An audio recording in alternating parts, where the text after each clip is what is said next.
Okay, so spectroscopy is interactions with light and matter.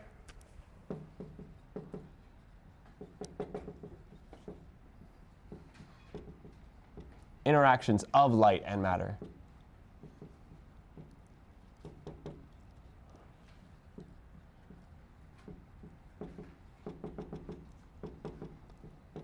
As an analytical tool. Now, I want to give you an explanation for why I'm having you do sections 12 and 13 after section 5. Or if we're following our course textbook, we're looking at chapter 14 after we just finished chapter 3 or 4. I think in the textbook, we just finished chapter 4. Why am I having us jump to the middle of the textbook? What other professors historically have taught at the end of the semester, because it's the last chapter that we'll cover in OChem 1. Why am I having you do that now before the midterm? It's because of its analytical properties.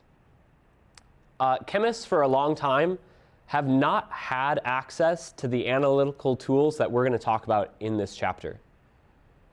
And yet, we have access to it just across the hallway. So when I, later in the semester, am talking to you about chemical reactions, I'm going to ask you to believe some things that might be challenging to believe. I'm going to talk to you about how structures can rearrange and bonds can move to new places during a chemical reaction, leaving you with carbon chains and functional groups in places that you would not have expected them to be. And I would have no way to prove it to you other than say, trust me, bro. And I don't want to say that because it's cringy. So instead, I'm going to introduce to you how I would prove it to you. If I'm going to give you a chemical reaction and say, isn't that a crazy end product? How can I prove to you that it's real? This is how I'll prove to you that it's real. By using our spectroscopic techniques. Deal? Okay, the first spectroscopic technique that I want to talk about is one that we won't dive into a lot. It's actually the only one we don't have right across the hall. And this is optical activity. Better known as its experimental name, polarimetry. Jordan, I think you emailed me about this one, right? That's a pretty broad word, optical activity. What does it mean to be optically active? The optics, again, is referring to light. And there's a lot of things that interact with light. So us using this term optical activity here is very narrow application for such a broad term. What we mean by optical activity is the rotation of plane polarized light. I'll tell you what that means in a minute.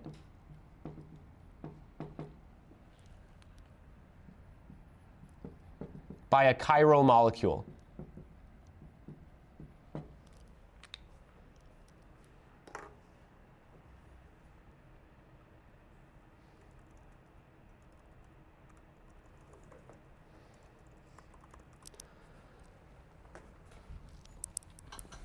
The light that we are seeing in this classroom is not plane polarized.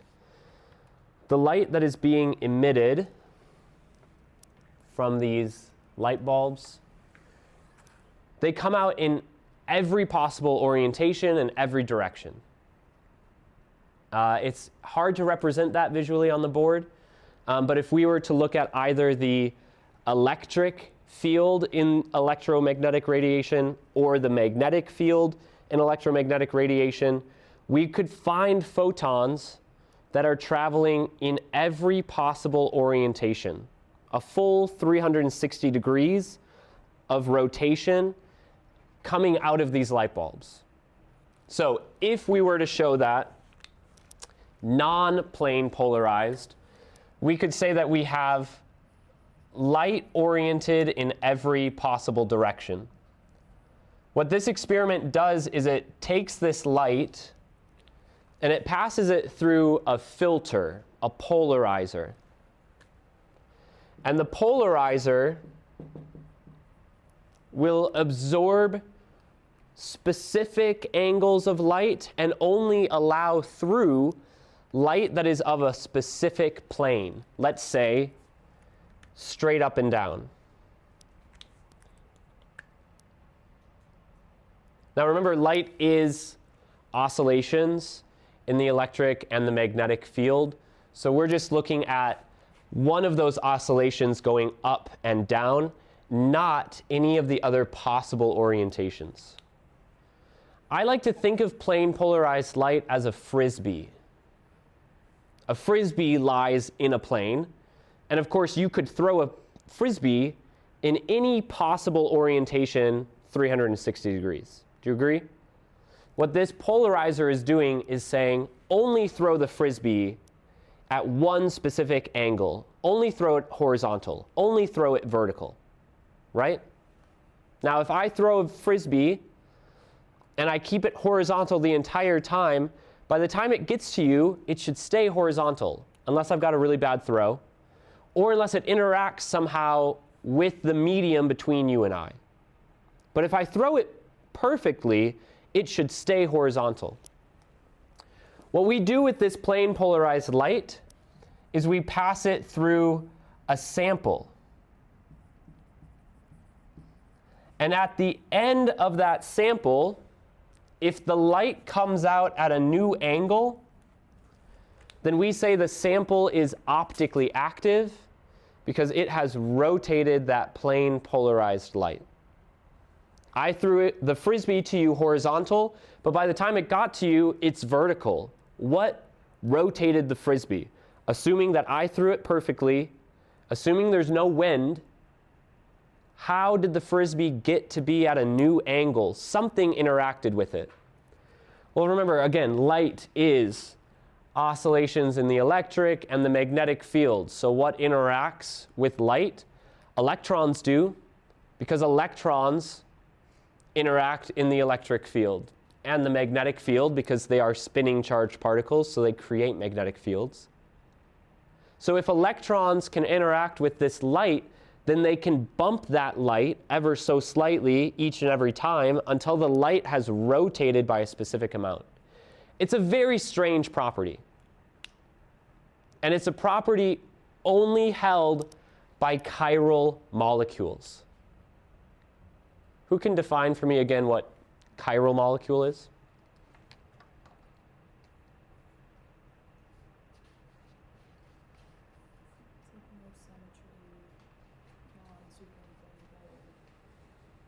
Something with symmetry. And then I didn't hear the second part. Non-superimposable with its mirror image would be a chiral molecule. True. Chiral means what? Lack of symmetry. Chiral is asymmetric. Chiral carbon has 4 distinct groups. A chiral molecule has at least one chiral carbon and certainly lacks symmetry. Also, I am trying to find a video that I like to share for this demonstration. So chiral molecules, by lacking symmetry, have their electrons arranged in very specific ways in one part of the molecule, different from another part of the molecule, which is why the light interacting with the electrons arranged in specific ways actually changes how the light is moving through space, changes the orientation of that light. An achiral molecule has symmetry, interacts with light in equal and opposite ways across the molecule, has no impact on how light travels through space. It's the lack of symmetry that causes this rotation of the plane polarized light. This would be a rotation of the plane polarized light. And this is what we call optically active.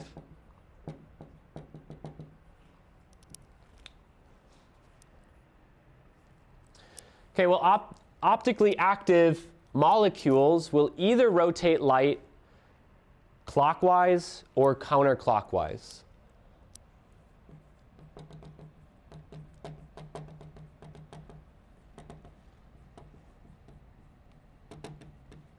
This clockwise rotation we can call R, or we can call plus.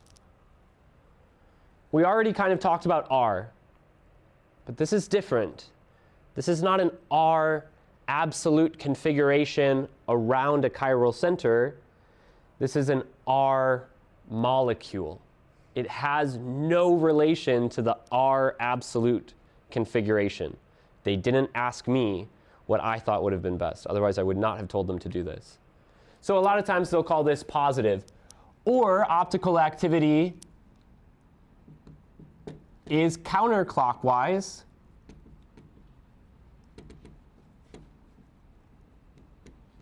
which we can define a molecule then as being an S molecule or as being minus. A molecule will rotate light positively or it will rotate it negatively. There is no relation whatsoever between the direction that a molecule rotates light and its absolute configuration at its chiral centers. None. You can't look at a molecule, assign the absolute configurations R, S, etc., well, just R and S, throughout the entire molecule, and then make a prediction. I think this will rotate light plus or minus. There is no relationship. This is a property separate from how we describe absolute configuration.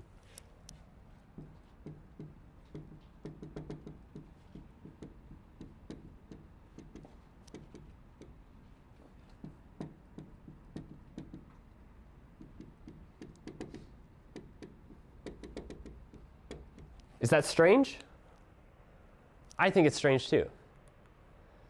Why is it that we can't make a prediction based on the handedness of the chiral centers how the molecule as a whole will interact with light? There's just no relationship.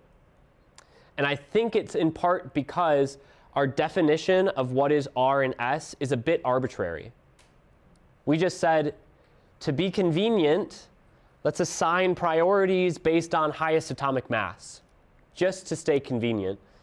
And then let's just put the lowest priority back when we look at the rotation from 1 to 2 to 3. That's all arbitrary. That's not grounded in anything chemical other than the mass of the nuclei at the first point of difference. Okay. Here are some videos that I want to show you guys about optical activity. Oops. I love this guy. I swear I've made up like half of his views. Oh, just kidding. He has 17,000 views now. When I first found this video, he had like 10 views.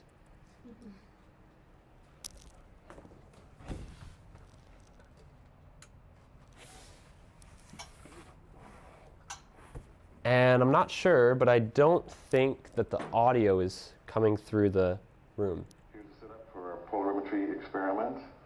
It's a laptop with the screen down. The yellow. I'll explain a little bit first. His laptop screen is polarized. His laptop screen does not emit light at every possible orientation. His laptop screen emits light at a specific orientation, at a specific angle. So the light coming through the laptop is polarized. He has in that beaker a solution of glucose. So can you tell me, I think we looked at a molecule like this last week. Optically active molecule or optically inactive molecule? Raise your hand for inactive. Raise your hand for active. You don't know.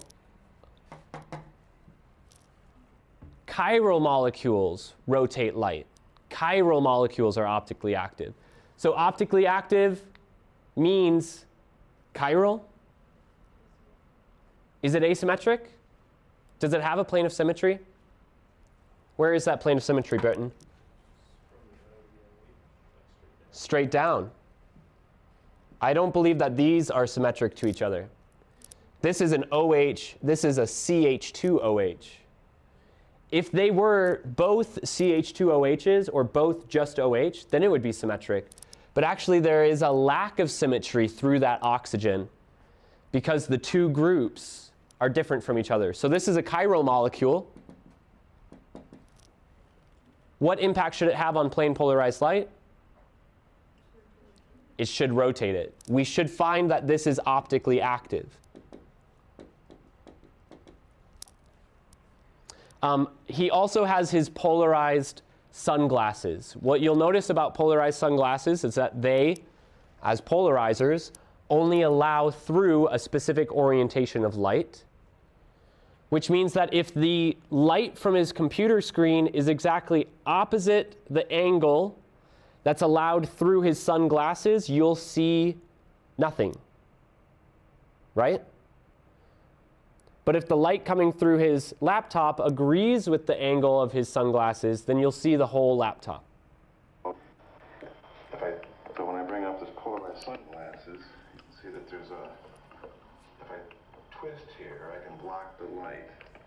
The screen for the laptop is actually polarized at you'll notice angle. Okay. If I twist at that angle, The light from his laptop is exactly perpendicular to the light allowed through his sunglasses. So we cannot see the light through the laptop.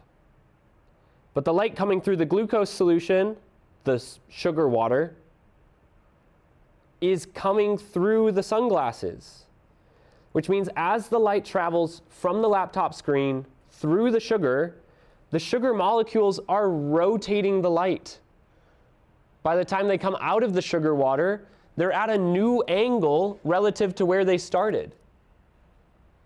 And they can be seen through the polarized sunglasses. The light, you'll notice that the light coming through the glucose solution is a different angle, polarization, in the screen itself. I can rotate here 45 degrees this way. I get light there. I can get effect there. It's because the light coming through the glucose solution is rotated. The angle of polarization is rotated. Here's our homemade polarimeter. All right, so in a new setup, same idea with the laptop screen. It's emitting a specific angle. But now he has 4 different solutions. Water, low concentration of sugar, all the way to high concentration of sugar. He's changing the concentration of the optically active compound. How do you think that's going to impact the rotation of light? No effect? Any effect? As that light passes by more molecules, that's more molecules that are going to impact its rotation. Water, on the other hand, chiral or achiral?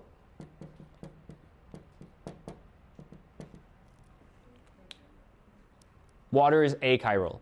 Water has that plane of symmetry right through the middle of the oxygen, reflecting the 2 O's. It also has a plane of symmetry in the other plane, where the lone pairs reflect into each other. That would be this plane, where the lone pairs forward and backwards reflect in. So the water should show us brightness or darkness equal to the laptop screen. The water should have no impact on the rotation of light. And as we go to increasing concentrations of sugar, we'll see that the light continues to get pushed more and more in the same direction.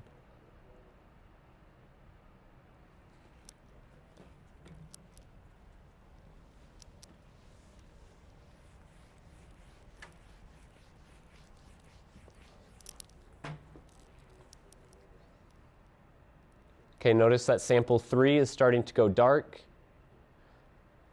The light is starting to become perfectly perpendicular to his sunglasses. Now that 3 is getting really dark, 2 is beginning to get dark. 3 is starting to become clear, 2 is pitch black, 1 is getting dark.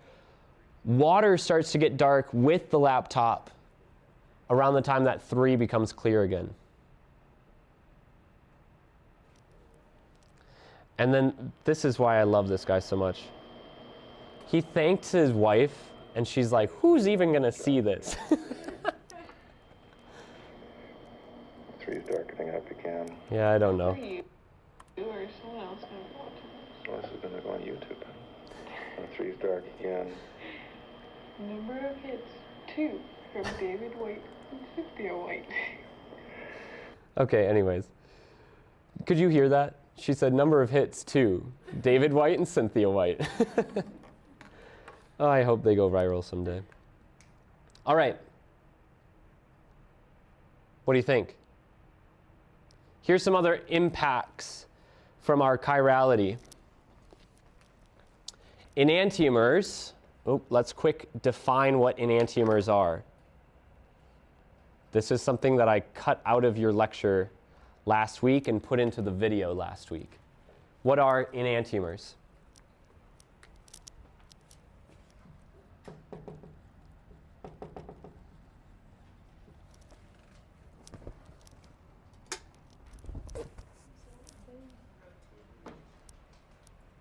Are they rotated? I think if you're rotating around a bond, that's a conformational isomer, conformers.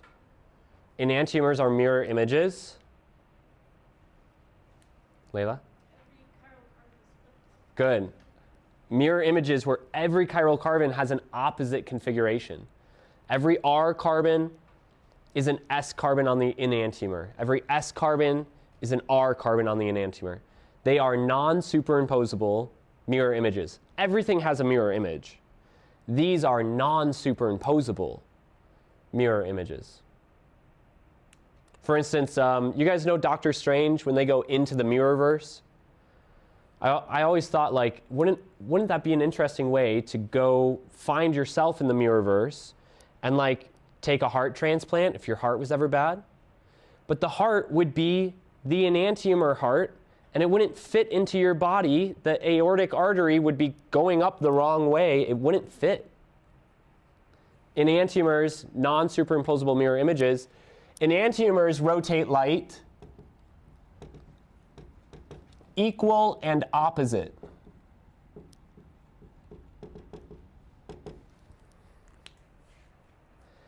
Right, because if it's this lack of symmetry that causes light to be pulled and pushed into a new orientation, then the exact opposite version of that lack of symmetry should just pull and push it in the exact opposite direction.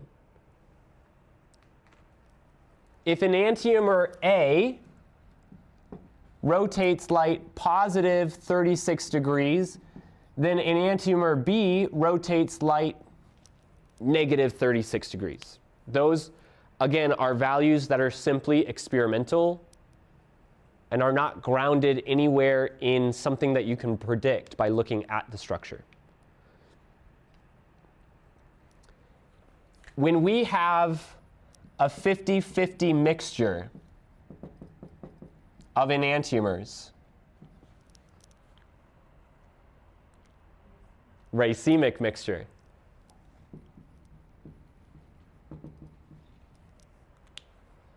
what kind of rotation of light would you expect to see through the sample? None. Every molecule of A that bumps light 36 degrees, a molecule of B comes right after it to bump the light back. B bumps it one way, A bumps it back. By the end of the racemic mixture, there's no rotation.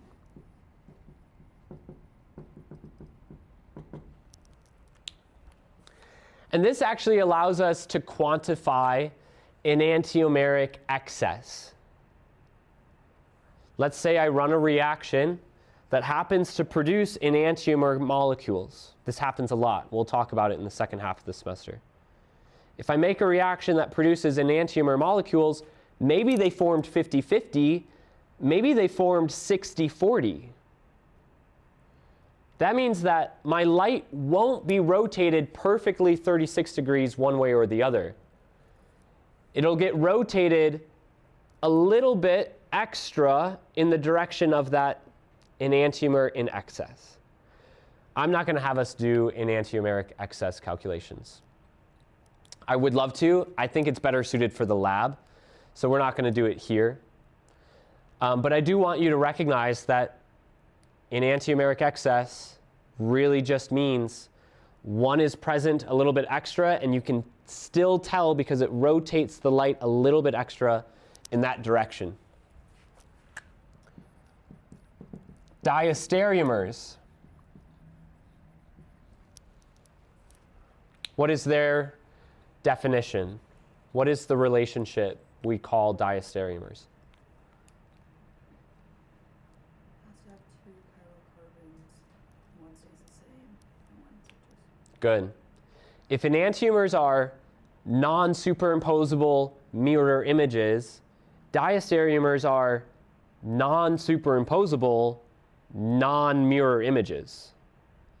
And so the criteria to look for, instead of every carbon changing configuration, some of the carbons change configuration. At least one chiral center is consistent between two molecules. At least one chiral center is different between two molecules. How do you think the relationship between diastereomers and light could be predicted? Do you think there's any relationship between how two diastereomers rotate light? None.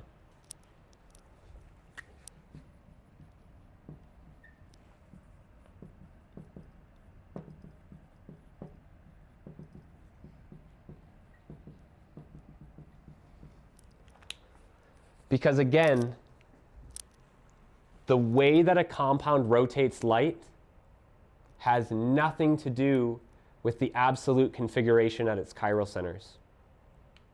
So by changing one chiral center, there is no way for you to predict how it will now rotate light. There isn't. All right. So optically active. I used to have questions on my exams, usually bonus questions, that involve a lot of spectroscopy and a lot of analytical data about a compound. And sometimes I would say optical activity, rotation, 0 degrees, which would mean maybe it's racemic, maybe it's achiral. Or I'd say rotation plus 13 degrees. Why plus 13? Doesn't really matter. It just tells you that it's optically active. The plus 13, the minus 13, the value, the sign doesn't tell you anything. The fact that it's rotating tells you something. All right, that's our optical activity. And it is definitely the smallest aspect of our time in this unit. Now, I want to take you back to our home page and show you something that I'm going to hand out. So this is a resource I want you to have, but it's a resource that you also can access through our class resources. I have this under useful tools, spectroscopy correlation tables.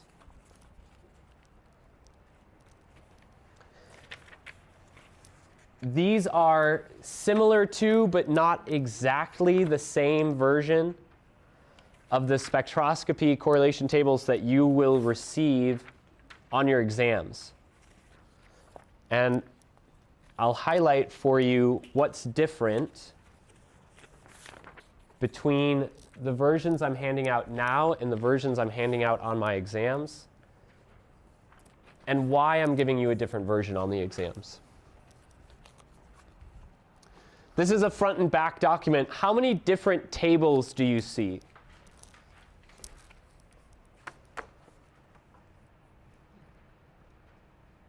Yeah, it kind of depends on how you define the word table, right? This is very clearly a table. The infrared absorption peak correlation table, the IR correlation table. It's very clearly a table because it has columns and rows. But then I call this an NMR correlation table, despite the fact that it has neither columns nor rows. And then I have a mass spectrum example table, which is not necessarily correlation, nor is it a table because it has not rows or columns. So when I say table here, what I mean is a guide, a reference, something for you to utilize. And there are three main correlation tables, the last of which, this mass spectrum correlation table, is not one that you'll receive on the midterm or the final, and it's predominantly because it's just not that useful. The information that's presented there is more of a explanatory guide when you first get into mass spec, but by the time you're through mass spec, you really don't need it. On your midterm, and I'm going to pull up your practice midterm so that you can see exactly what it's going to look like. On your midterm, first of all, you're given a periodic table. That's a useful tool. Know how to use it. What do you have up here on the top? NMR correlation table. What's different about the correlation table that I'm going to give you on the exam from the correlation table I just gave you in class? All of the words are gone.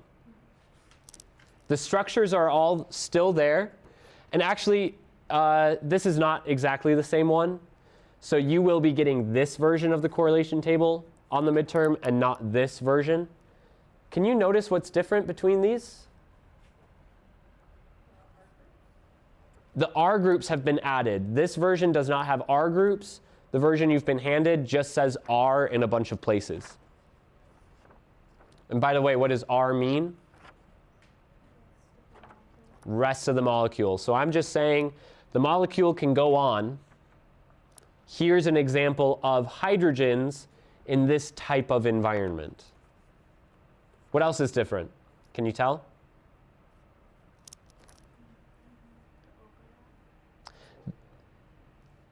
What'd you say, Hamza?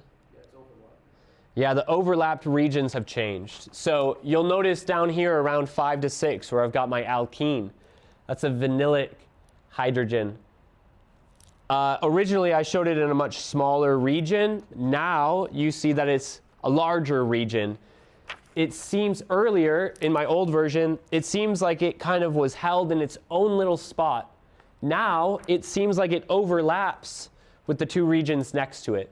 This is the point of a correlation table, is to give you a guide as to where to expect something to show up when you acquire its data. And correlation tables, in my opinion, are never quite perfect. They can give you a good approximation if you squint your eyes and shake your head. In fact, there's a guy on Reddit who's called the hand-wavy chemist, which is exactly how I tell my students to interpret data and apply correlation tables. Just have to wave your hand a little bit because they're never going to fall perfectly into these regions.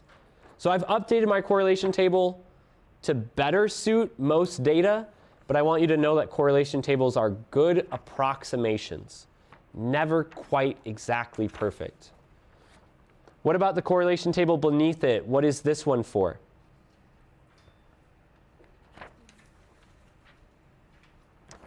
For IR, infrared. And what's different about the version I've just handed out to you from the version you get on the midterm and the final?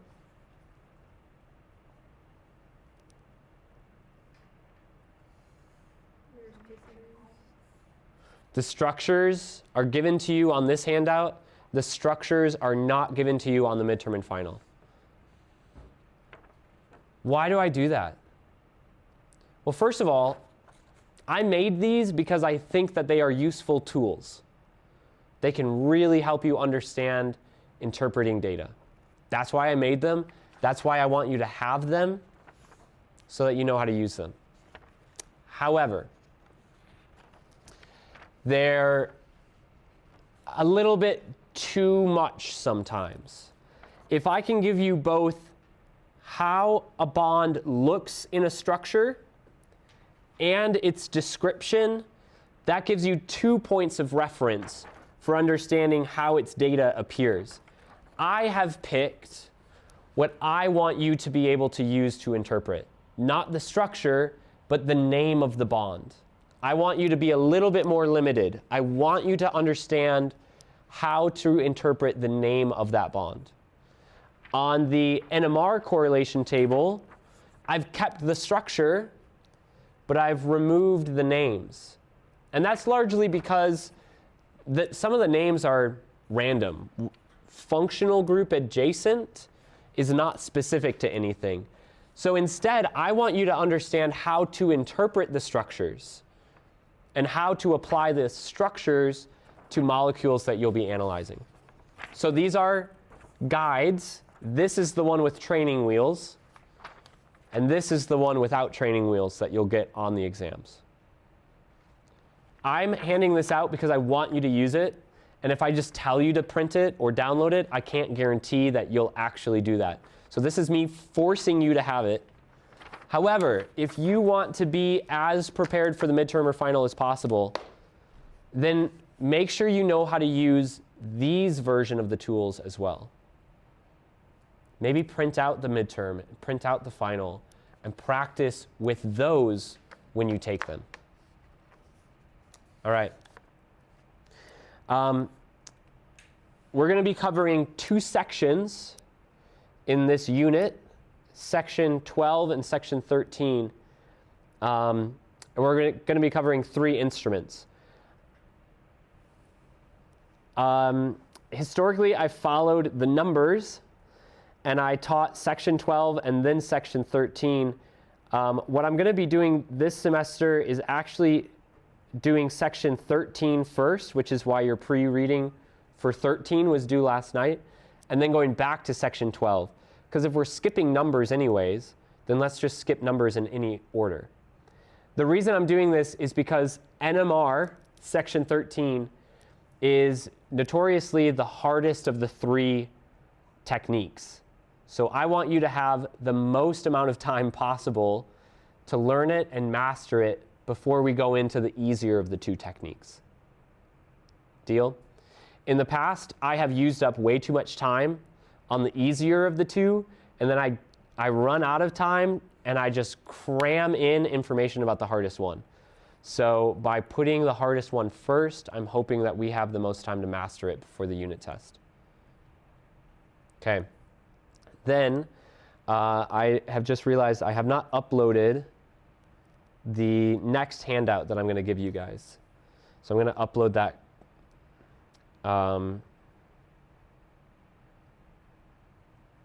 Oops, sorry. I'm going to upload that really quick.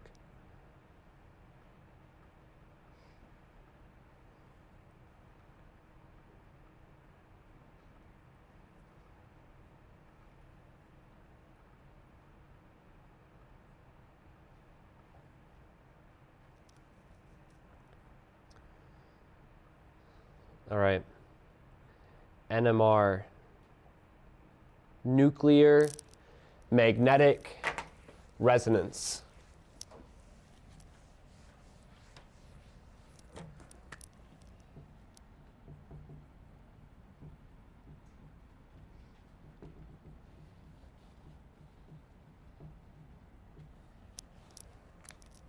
Do you know what else I might upload here? Those of you in lab will be learning about spectroscopic techniques in a few weeks. And I did write that lab material, so I have all of the procedures for it. And I'm going to upload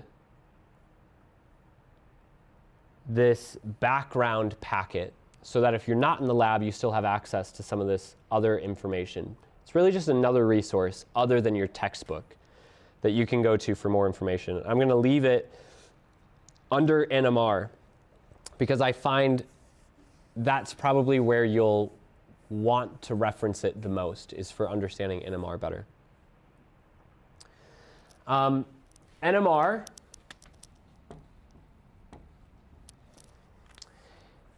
is potentially the most important analytical tool that an organic chemist can use. Has anybody ever had an MRI done? Yeah? Then you were the sample being analyzed in an NMR experiment.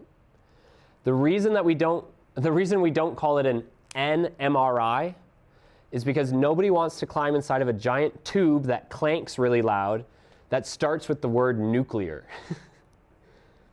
But what we're studying in MRI scans, what we study in NMR, are nuclei. Typically, we study the H1 nucleus,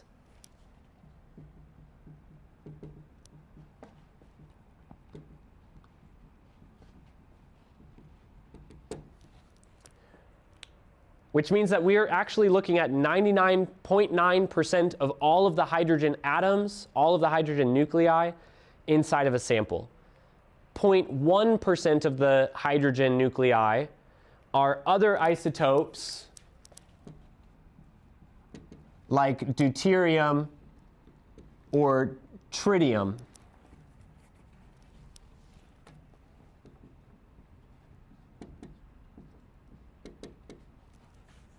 Let me try to spell that out for you.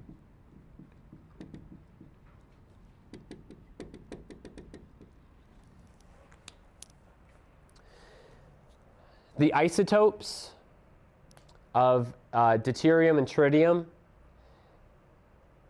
while also being in very, very low abundance, they're not interactive with NMR in the same way that the H1 isotope is. So we can very easily look at H1 isotopes, H1 nuclei, and they make up almost everything.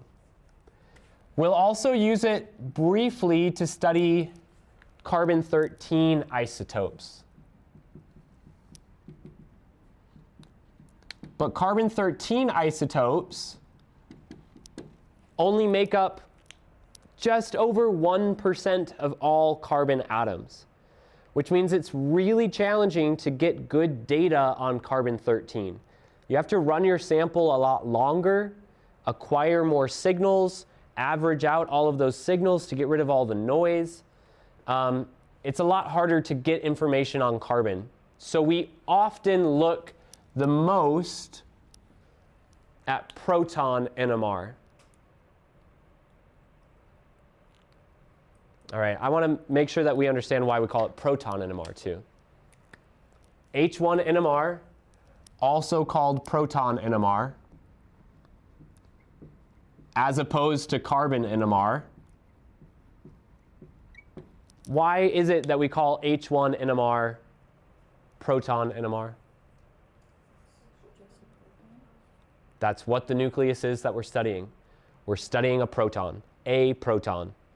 No neutrons, no strong nuclear forces, just a proton. Okay. I know it's a little bit early, but why don't we take a break now? Is this a good time? Should I dive in a little bit more? Yeah? Let's take a 5-minute break, 8 minutes, come back at 6. Yeah?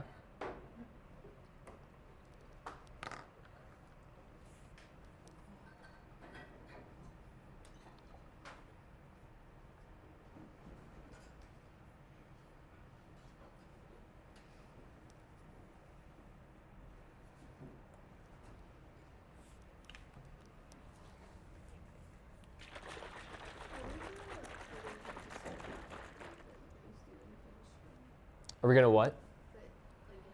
That you use in chemistry.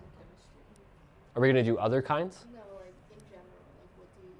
Oh, UV vis, IR, NMR, ICP, OES, which is optical emission spectroscopy. Yeah, kind of. Raman spectroscopy is very common, which is a scattering type rather than absorption or emission. Yeah. Like thumbs up. I said like you like dive in more, but anyways, because like Tabarak. She's like my classmate in anatomy, and Great. I'm the one who like referred her to you to just like switch sections. So just like to let her know that. Awesome. Yeah. Sounds good. Yeah, sweet. Thanks, Hamza. Yeah. And Tabarak,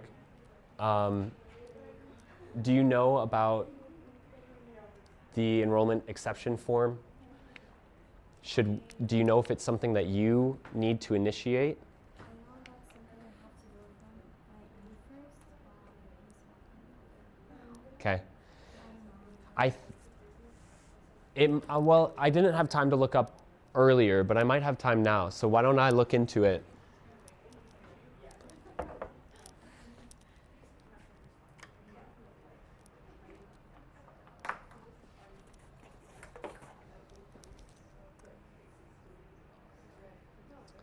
Wherever it will be, it's probably on my Slick.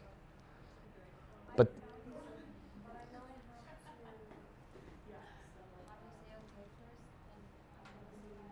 okay.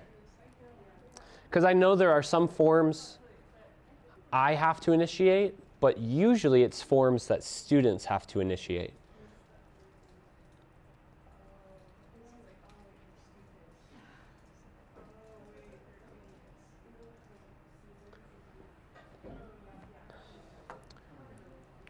Oh, and Hamza, Ramadan Mubarak. Thank you. Appreciate it.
Yeah, Tabarak, I don't see it on my end.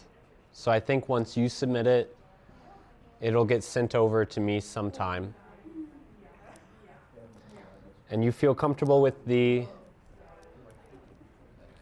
timeline? You think what?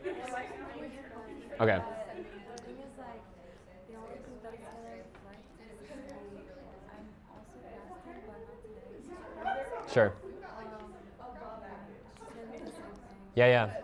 No worries. I think with Ron's class, you should be pretty well set. Like if you felt good on his exams, then I think that you have a good foundation for what we've already covered as well. Well, I have an idea, like, about the first two chapters. I think Good. I didn't catch up with the third one because I was having a really busy schedule with my work. So. Okay.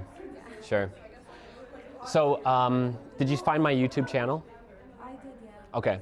So you'll be able to catch up and on all the videos, anything that like doesn't really make sense, you can catch up on notes from there.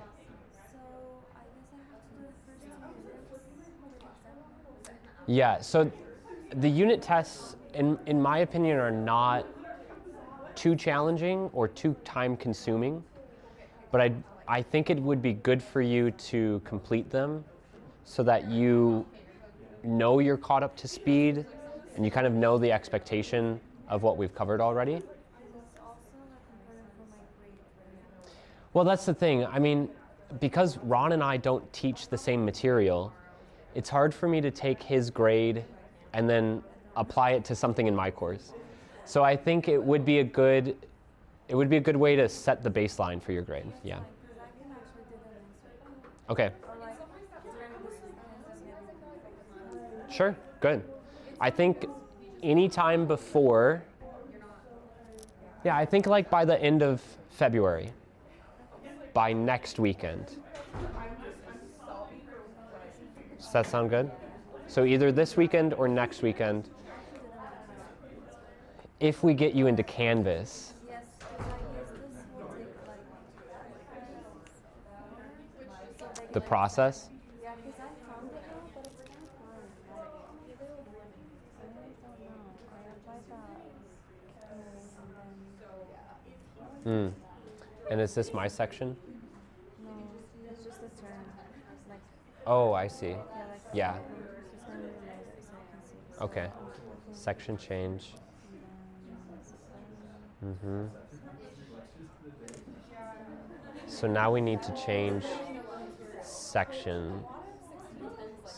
Yeah, can you? like nothing. Oh. Huh.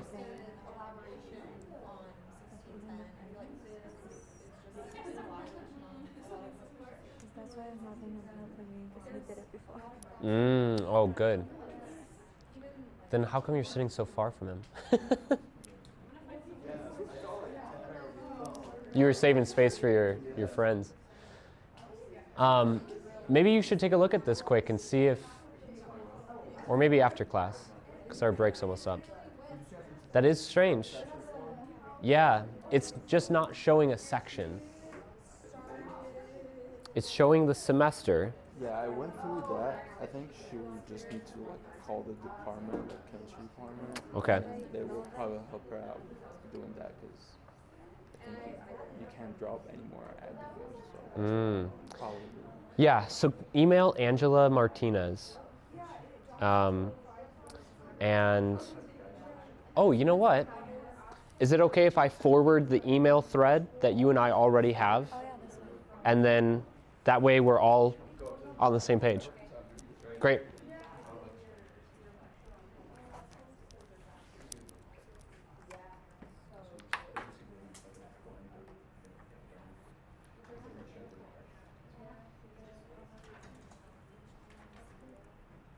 The Library of Congress. Still good, I guess.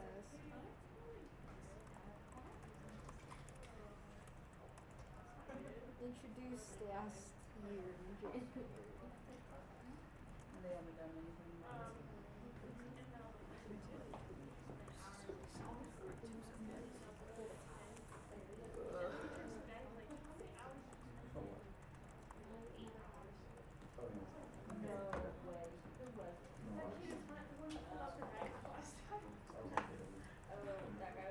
Your class is right now at the U2, right? Yeah. Or those going? They're fine, I guess. They're there. I'm taking intro to ceramics. Oh, Not that's pottery. fun. That's not pottery. Not fun. Boring. Yeah, it's like what are ceramics made of and how can we characterize them? Oh, right. Mechanics, which is like adjacent to thermo, I guess. And then senior design, and then biodesign. Is this your last semester? Yeah, I take lots of classes next semester. All right, guys. Here's a very crude image that I drew to try and depict what NMR is doing to analyze information. Those little balls are the nuclei. Nuclei are charged particles. They have positive charges. Because of that, they can also have spin, like electrons have spin, but we say electrons have spin up or spin down. Nuclei are a lot more complicated. Nuclei can have half integer spins, like electrons are +1/2, -1/2, half integers, but that's it. Nuclei can have half integer spins, like +1/2, -1/2, +3/2, -3/2. They can also have whole integer spins, and they can have no spin. If the number of neutrons and the number of protons are both even, then the nuclei is said to have no spin. And spin, remember, is a property of these charged particles. It doesn't just mean that they like go around in a circle. It's not that simple. Spin is just too complicated. So crudely, what I like to say is that if you can align the spin of those charged nuclei in a magnetic field, You take them out of their ground state, their ground spin state, their lowest energy, and you align them all in the same direction. Then you turn off the magnetic field, and those nuclei fall back down into their ground spin state, and that change in energy is released as radio frequency light. And I know you might not think of radio frequency as being light because we listen to the radio, but it is electromagnetic radiation. It's just very, very low energy electromagnetic radiation. So the principle here is nuclear spin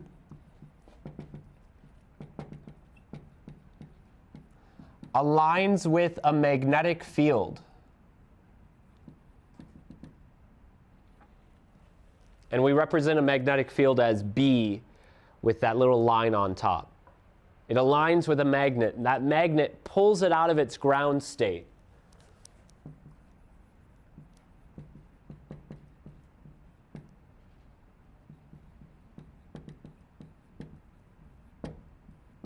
Then it relaxes, and it emits a radio frequency light.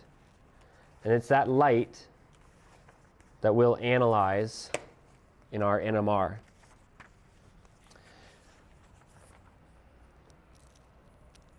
The process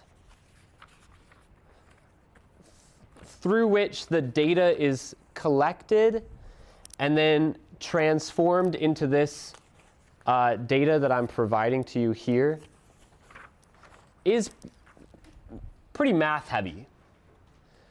It has to do with how the detector can pick up all of the different frequencies emitted by all of the different nuclei, separate those frequencies from each other by considering their constructive and destructive interferences.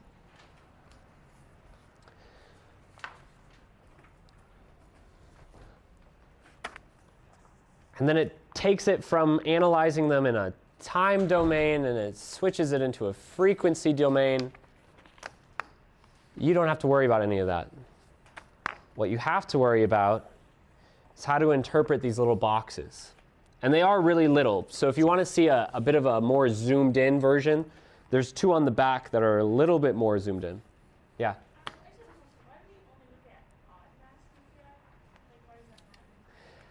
Right, so in order to change the spin state by aligning it with a magnetic field, it has to have more than one spin state. And because the spin state is determined by both the proton and the neutrons, if the number of protons and neutrons is even, there's one spin state. It's said to have no spin, but it has one state. That's really what it means. And it can't be changed. So most even-massed nuclei have an even number of protons and an even number of neutrons, so they're NMR inactive. For instance, the most abundant version of carbon, carbon-12, 6 protons, 6 neutrons, has one spin state. It can't go through a change in spin state. It can't be analyzed. The magnetic field just has no effect on it. If the number is an odd number of protons and an odd number of neutrons, that's also an even mass. So for instance, deuterium, H2, is an even massed nuclei.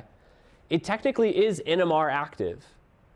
But the way that it interacts through NMR is quite different than the way that H1 interacts because its energy levels are very different. So when we're looking for the energy change that H1 requires, we don't see the energy change that H2 requires. So essentially, we're zoomed in on H1 and we're ignoring H2.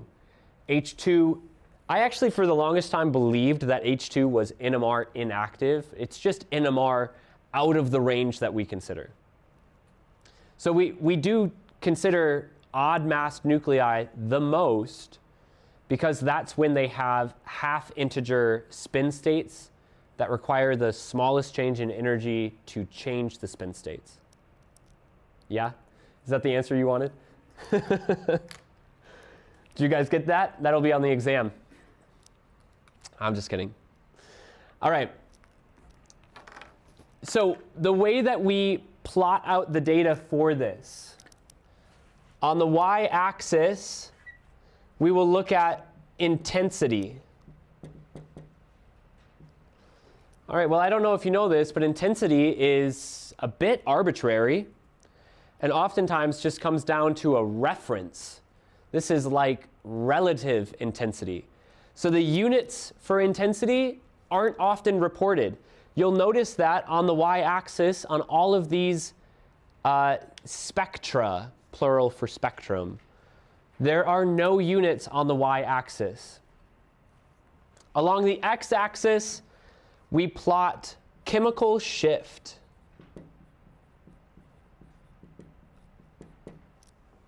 That's the name of the x-axis, and it has units, parts per million.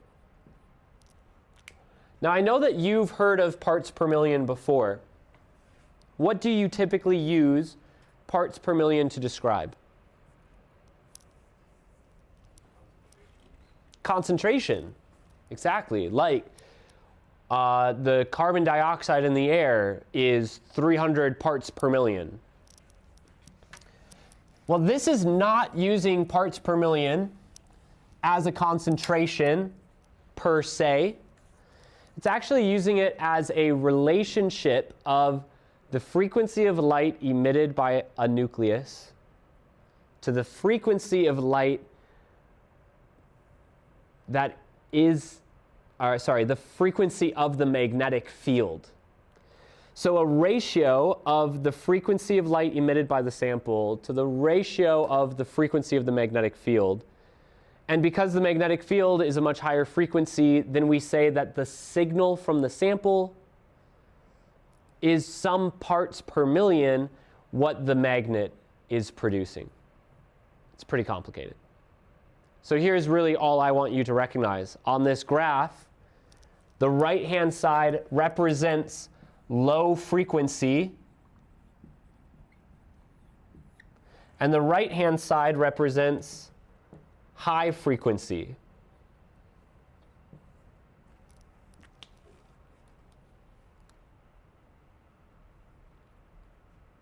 So why is it that different things are emitting different frequencies? Well, the magnetic field is not interacting with all of the nuclei equally. We say that some nuclei are shielded and some nuclei are de-shielded. Those that are shielded give off a low frequency radio frequency light. High frequency comes from nuclei that are de-shielded. Okay, now this might make sense. Something that is de-shielded is interacting really strongly with the magnetic field, and it has a big change in its energy state. We know it has a big change in its energy state because as it relaxes, it gives off a lot of energy, a high frequency wavelength, a high frequency photon. Things that are shielded are not going through a very large energy change, and we know that because they're not emitting a high frequency photon. So what is shielding the nuclei? And what is causing the nuclei to be de-shielded? It's electrons. Electrons also interact with the magnetic field that we apply to the sample while we try to measure the nuclei. A nucleus that has electron density around it all the time is said to be shielded from the magnetic field. The magnetic field is not able to interact strongly with that nucleus because the electrons shield the nucleus from the magnetic field. If a nucleus has had electrons stripped away from it because they're being pulled towards a more electronegative atom, perhaps, then we say that those nuclei have been de-shielded. Their electrons do not shield them from the magnetic field. They interact more strongly. What we're describing here is a chemical environment, which is why we describe this as a chemical shift.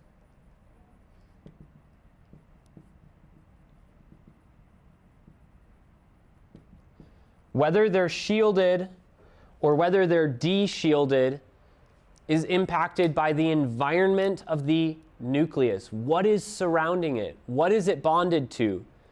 What are the things that it's bonded to?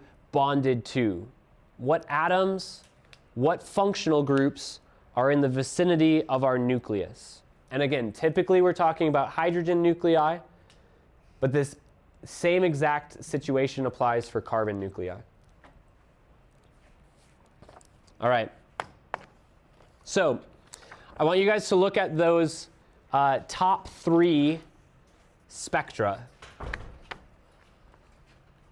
Which of those do you think is the simplest? The first one. One signal. That's it. The first spectrum produces one signal. Can you tell me what ppm that signal shows up at? 0 ppm. This is actually set as our reference. We call it TMS, which of course is short for what? Good. Tetramethylsilane. TMS is a silicon atom with 4 methyl groups attached to it.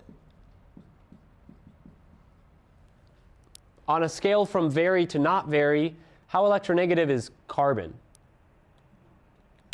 Not very. How electronegative is silicon? Even less not very. Or more not very? Silicon is not very electronegative. So the hydrogens here are fairly well shielded by the electrons, because carbon is not pulling on the electrons very strongly, and silicon is certainly not pulling on the electrons very strongly. So because silicon and carbon are low electronegativity atoms, these hydrogens are said to be shielded.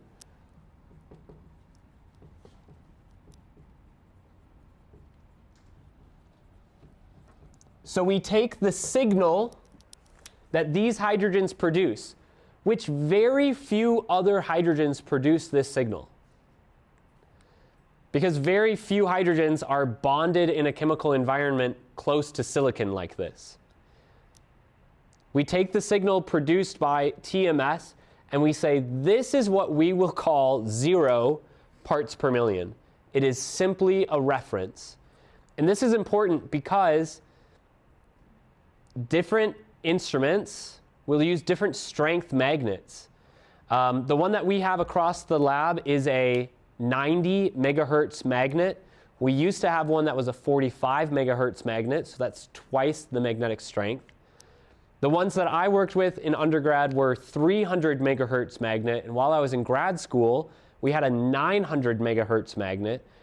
The power of a 900 megahertz magnet compared to a 90, I know it's just 10 times stronger, but the impact that it can make in the resolution of your data is astounding. So because everyone's using different strength magnets with different frequencies, that means that we have to have this reference. We'll use TMS always as a pinpoint in the signals against all of our data. So you will notice that most of the data does not actually have TMS on there, and that's because a lot of instruments can artificially tune for TMS. But it used to be that every sample that was run in the instrument needed to have TMS so that you could lock it in and calibrate your spectrum. This is TMS. Which of these is the most challenging spectrum across the top 3? Most complicated? Yeah, I agree. Phenoxynyl. That's a pretty complicated structure, and it's a very complicated NMR spectrum. There's a lot of signals. They all have different heights, different shapes, different chemical shifts. And then the spectrum on the right is a little bit of a more common NMR spectrum for a class like ours. This is something that I would expect you to be able to analyze by the end of this class. This is something that you are expected to analyze by the end of the lab experiment where you're trained on all these spectra as well. So these simpler ones are actually not very easy to understand. These complicated ones are pretty challenging, but the ones on the far right, that's the sweet spot. That's where we're going to be leaning into it for a lot of our samples. Okay, the first thing that I want to talk about with NMR, there are three main features to the spectrum, but there's one underlying feature about how the signals get onto the spectrum. Signals are produced by equivalent hydrogens.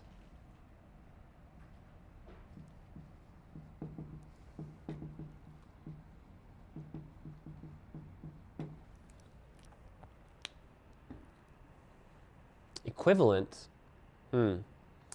Maybe there's a better word that we can use for equivalent. But what we mean is hydrogens that are bonded in exactly the same environment. Well, if they're bonded in exactly the same environment, we could call that symmetric.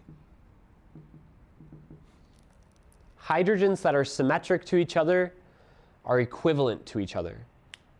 They are a set of hydrogens that all experience the magnetic field the same, relax the same, and give off the same chemical shift for their signal.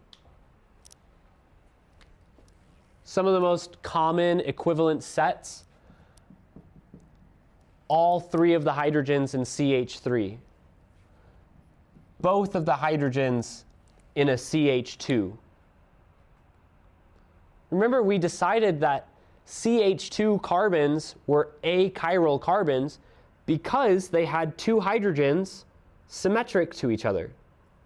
If those are symmetric, they're equivalent, and they're going to give the same signal. And that's a lie. There is another layer added onto there, which is that they can actually experience different environments, and we call them diastereotopic. Because if I were to change one of those hydrogens or the other, I would produce diastereomer compounds, diastereomer at a chiral carbon, and that means they can actually give different signals. That's another layer into NMR that we're just not going to dive into. So we're going to stay at the level up here that says CH2 hydrogens are equivalent to each other. It's a lie, but it's a good lie, okay? Well, let's look at a bigger molecule then. For instance, let's look at butane. In butane, I have two CH3 groups and two CH2 groups that are symmetric to each other. They're not symmetric in this conformation, but when I rotate it into a zig-zig conformation, there is a plane of symmetry that says I have one equivalent set, the CH3s. They're all equivalent to each other. Can I prove it? Sure. Here's a hydrogen connected to a carbon, connected to a CH2, CH2, CH3. That's the description of these hydrogens. Well, here's a hydrogen connected to a carbon, connected to a CH2, CH2, CH3. That's the same description. They're in the same chemical environment. They're symmetric to each other.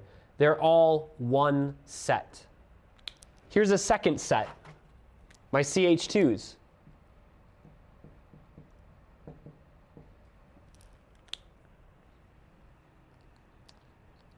Butane, as a spectrum, produces two signals.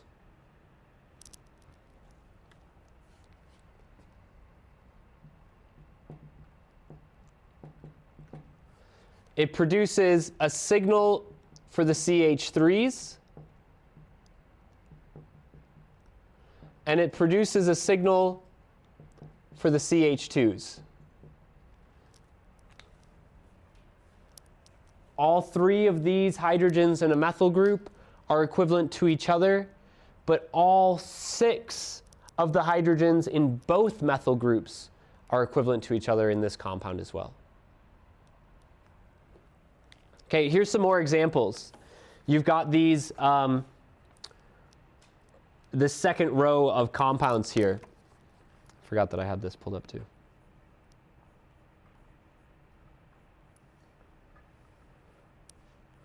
When we look at neopentane, boy, that's really, really blurry. Neopentane is not the best IUPAC name for that compound. Can you think of a better IUPAC name for neopentane?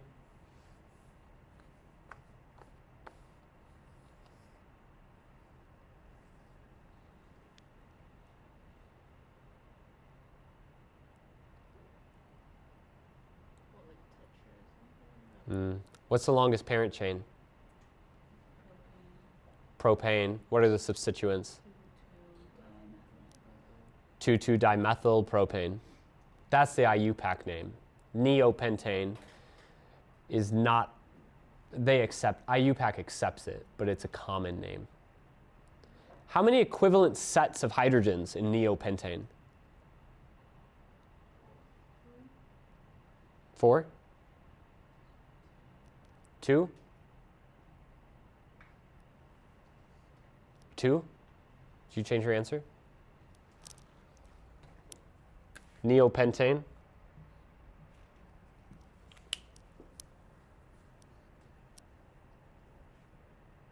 Allie, what do you think? Do you think they're all 4 different? Do you think 2 of them are symmetric to each other? Do you think they're all symmetric to each other? Could you describe any one of them differently from the rest? Here's a hydrogen on a primary carbon attached to a quaternary carbon. Hydrogen on a primary carbon attached to quaternary hydrogen. They're all symmetric to each other. They're all in the same chemical environment. How many signals should I see produced on my NMR spectrum? Just one. How many signals do I see produced on my NMR spectrum? Just one. And what's the chemical shift of that one signal? It's about 1 ppm. Now let's take a look at our correlation table. Well, I'm jumping ahead of myself a little bit. If we were to say the hydrogens in neopentane fell anywhere on this correlation table, they would fall where? They'd fall in those alkane hydrogens, yeah, towards the right. So it should fall somewhere between 0.5 and 2. And 1 is right in between 0.5 and 2. So this signal shows up exactly where I'd expect it to. And it shows up with the number that I'd expect it to. 1 signal, all equivalent to each other. Can you tell me what is the difference between neopentane and TMS?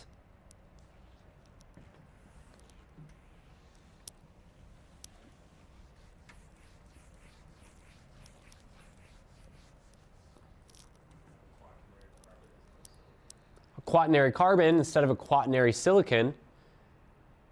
And really the only difference there is that silicon pulls on the electrons from the surrounding groups less strongly than this carbon does.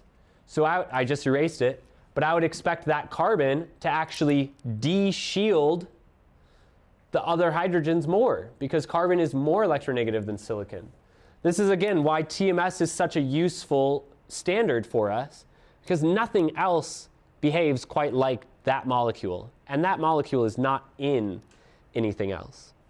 All right. Our second compound, we've got 1,3,5-trimethyl hexane. How many equivalent sets of hydrogens here?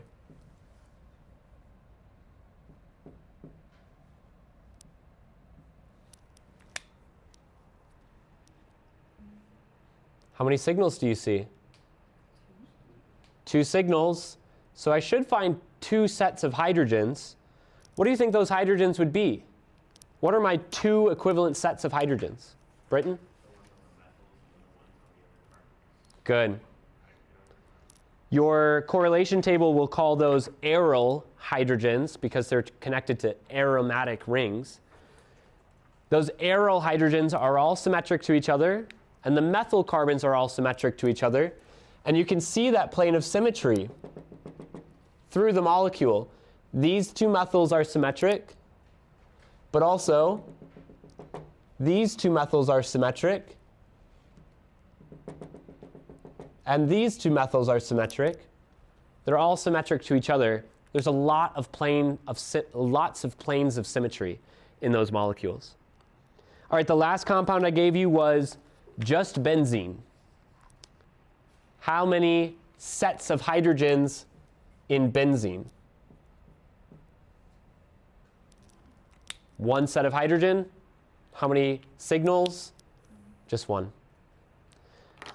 Let's take that back a little bit. Go back up to the top and look at ethyl acetate. How many equivalent sets of hydrogens? 3?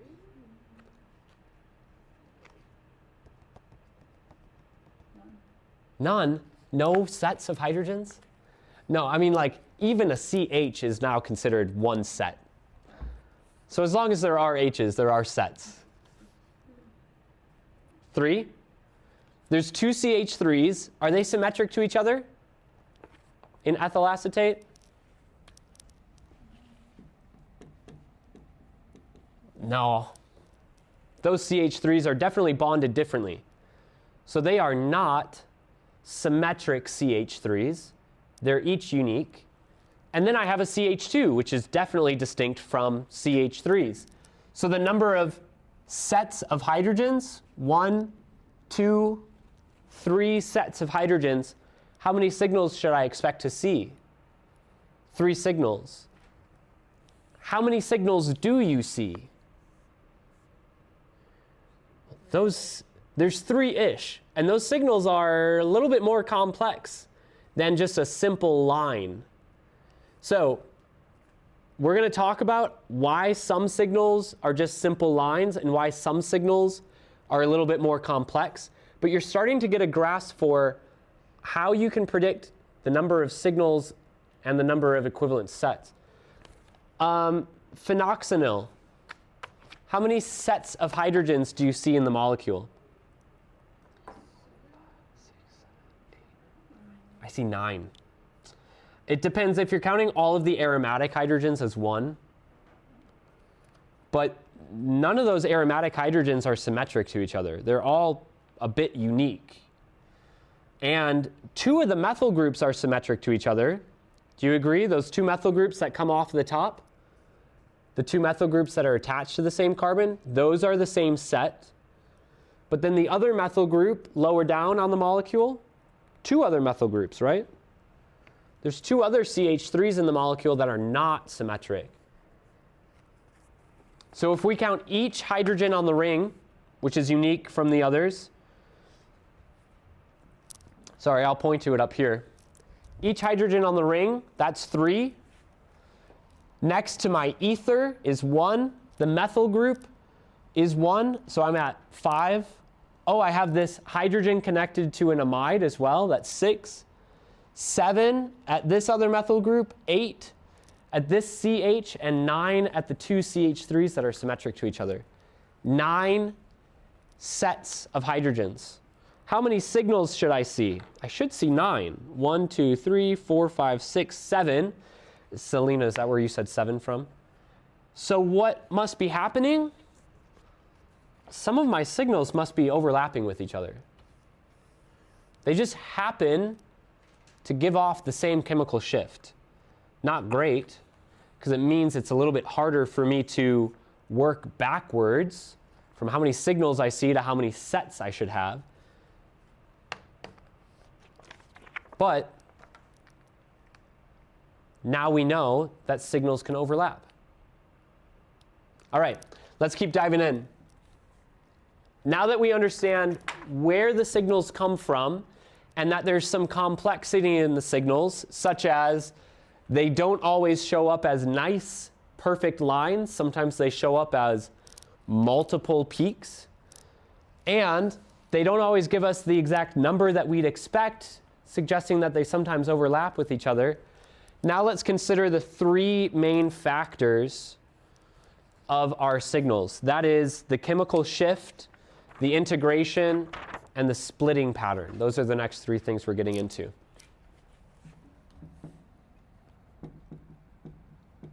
Chemical shift is pretty easy considering we've essentially already reviewed it. The chemical shift can inform about functionality.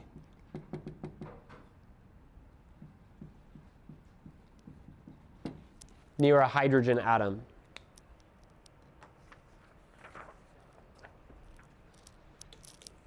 This is where our correlation table comes in handy.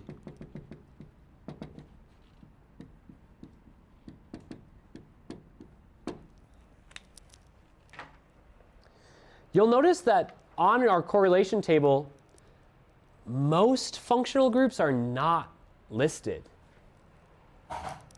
How many functional groups did we name 2 weeks ago when we did functional groups? 4 hydrocarbons: alkane, alkene, alkyne, aromatic ring. And then like 8 carbonyls: aldehyde, ketone, ester, carboxylic acid, amide, anhydride, acid chloride. And then like 20 heteroatoms: amines, alcohols, ethers, nitriles, alkyl halides. How many functional groups are named on here, on this correlation table? Alkene, aromatic ring, aldehyde, and carboxylic acid. And that's it. Everything else is just summed up in one little image as functional group adjacent. Because most functional groups have the same impact on the chemical shift. They move the signal somewhere into this range. And that's it. There's only a handful of functional groups that give us very clear data about where their signals should show up. Let's look at formaldehyde. The hydrogens in formaldehyde, there are only 2, and they're both part of an aldehyde functional group. We expect aldehyde functional groups to show up between 9 and 12 ppm. Now I want to give you some context about how to interpret this. You'll notice that I have aldehyde and carboxylic acid in the same range, but that I have aldehyde further to the right and carboxylic acid further to the left. That's an indicator of where their signals show up. Aldehyde signals are typically to the right of that range. Carboxylic acids are typically more to the left of that range. Typically, but not always. And where do we see those 2 hydrogens produce a signal on the NMR spectrum for formaldehyde? 9.5 ppm. Does that agree with our correlation table? Yeah, it does. That's exactly where I'd expect them to find it. How about how about these vinylic hydrogens connected to the alkenes? Well, vinylic is what we see here connected to the alkene. And it says somewhere between 4 and 7 parts per million. Is that where we see the signals show up for 1,3-butadiene? It is. If you didn't know that it was butadiene, you might suspect that this signal around 6 could also be an aromatic hydrogen, an aryl hydrogen, because that's pretty close to the range where aryl hydrogens show up too. Again, showing some overlap of where we expect these regions to show up. And then lastly, this is dimethyl carbonate. That's an ester. And the hydrogens that are connected next to an ester's oxygen are actually depicted here in this image.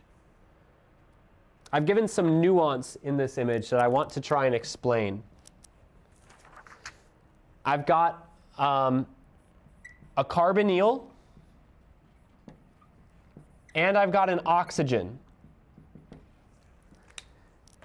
Just like with the carboxylic acids and the aldehydes, a hydrogen that shows up close to an oxygen has a signal that shows up further left. It's more de-shielded because oxygen is pulling electrons away from it. A hydrogen that is further away from an oxygen,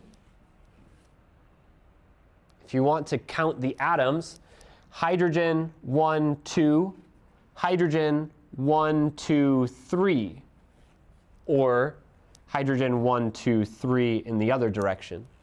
This hydrogen is further away from the oxygens. It has less de-shielding, more shielding, so its signal shows up further right. And I'm trying to give you that hint by the way the molecule is arranged. It's not flipped over. It's flipped the way that it is to indicate hydrogens closer to oxygens show up further left. Hydrogens further from oxygens or closer to carbonyls show up further right. Okay, now this correlation table is very small. But there is a bonus assignment that has a link to another correlation table. This is your bonus spectroscopy assignment, PLO Chem 4. Here is Ron Valcarce's site and the correlation tables that he has made for this bonus activity. Sorry, it's not a bonus activity because I think it would be a fun bonus activity. This is our assessment assignment. So this is bonus because I'm not going to require you to do it, but I need you to do it. It's not how I write my questions, and it's not how you'll be tested. But it is a good resource for practicing spectroscopy. His correlation tables down here at the bottom are incredibly in-depth. I'm telling you that alkane hydrogens show up on the far right-hand side of the spectrum. He's telling you that a CH3 shows up at 0.9, but a CH2 at 1.4 and a CH at 1.5. He's telling you that a CH3 next to a carbon is different from a CH3 next to an allylic position, is different than a CH3 next to a carbon bonded to oxygen, is different from a CH3 connected directly to an alkene, an allylic CH3. That is an in-depth correlation table. This is a broad correlation table. This is the one that I think is most helpful to you if you understand the nuance of what I'm trying to tell you. This is a correlation table that might be useful if you were given a compound of unknown identity and you really needed to solve everything. But I'm not going to give you that much complexity, so this correlation table is a bit too in-depth. Okay, I want to talk about a fun application of chemical shift, which is this compounding effect.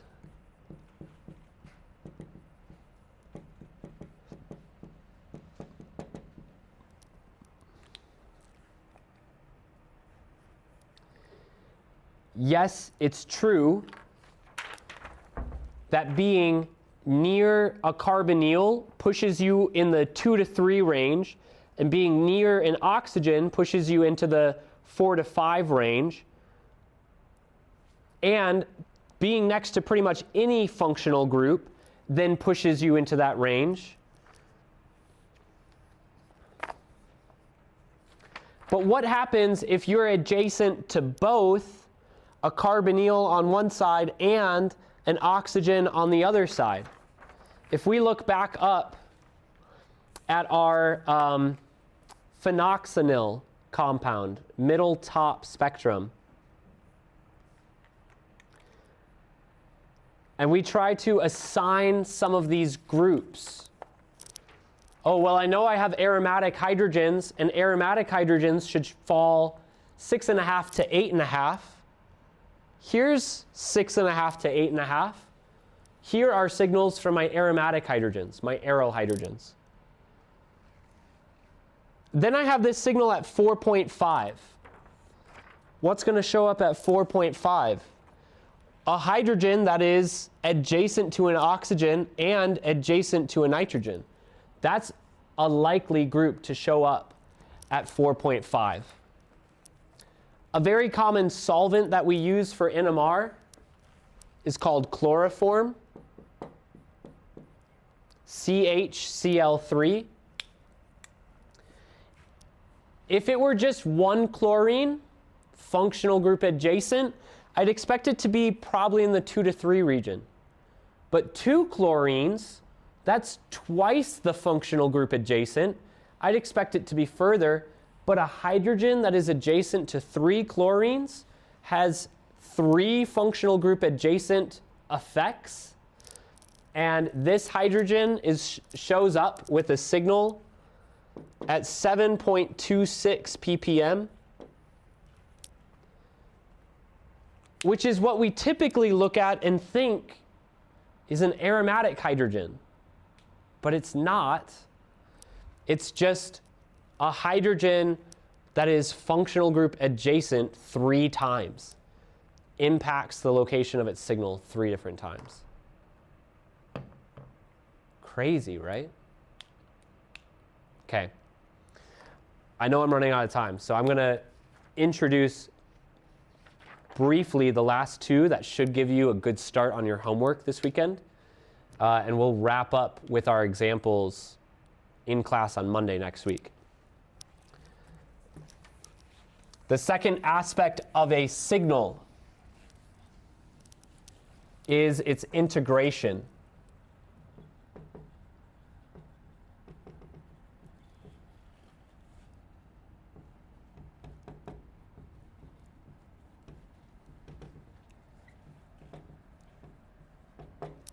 For all of you math nerds out there, oh, nobody perked up. No math nerds in here? Integration is a calculus term, and it literally means the area underneath a curve. The curve is where the signal goes from baseline to a higher intensity, and then at some point comes right back down to baseline. That's our curve. And the area underneath it, the integration, is equal to the number of hydrogens producing that signal. If more hydrogens produce a signal, for instance, CH3 over CH2, the larger the integration is. This is not proportional to intensity.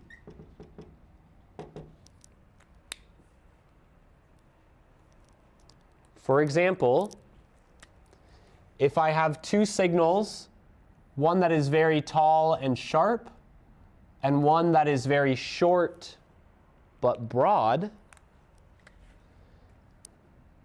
they have very different intensities, but they have the same amount of area, the same integration, produced by the same number of hydrogens. Right? Then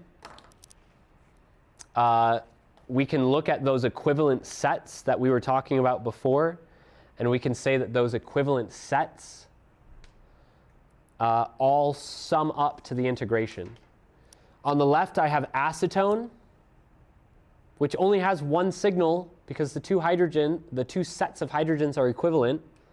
So the signal on acetone should integrate to 6. There is a problem there, which is this area is completely arbitrary, and the computer tells the software what to set that area to. typically we set it as a reference to 1. We set whatever the smallest area is to a whole number. So knowing that acetone has an integration of 6 would actually be really hard, because I could say it has an integration of 1, it has an integration of 20, it has an integration of nothing relative to anything else. We actually see the same thing with 2-butyne, 1 signal from 1 equivalent set of hydrogens that should integrate to 6, but I have no reference for it. And I see a similar problem with hexamethylbenzene. Do those signals look different at all? They all just look like sticks. So who's to say that one is 6H, 6H, and 18H? There's no way to know. The other aspect that we'll have to get into next week is splitting pattern. This is the most complex part of NMR. This is how the spin state of one nucleus impacts the spin state of another nucleus, which impacts the frequency that that nucleus gives off, which impacts the signal that is produced. Before I let you go, there's one last thing I wanted to say about chemical shift. Maybe I'll reiterate this next week, Monday. On your correlation table, you'll notice no alcohol and no amine. But hydrogens from alcohols and hydrogens from amines are still hydrogens, and they still produce NMR signals. So the reason I don't give you alcohol and amine hydrogens is because their range is a bit too unpredictable. And most students would say chemical shift, the closer you are to an electronegative atom, the further left you should be. But it actually isn't that simple with alcohols and amines, because they can hydrogen bond, which means they get shielded again by hydrogen bonding. So the range for alcohol and amine hydrogens is 0 to 5. It's this huge range that shows up. Don't suspect that the last place you'll find an alcohol is furthest to the left. It could be the furthest to the right. All right, guys. Look through this worksheet, see if you can understand it. Get started on your homework. Try to apply integration, chemical shift, unique sets of hydrogens. Take a look at that bonus assignment and see what you can do on NMR already. I guarantee you there's stuff you can do on that bonus assignment on NMR already. Have a good weekend. See you guys Monday. I hate having one class a week. It's not enough.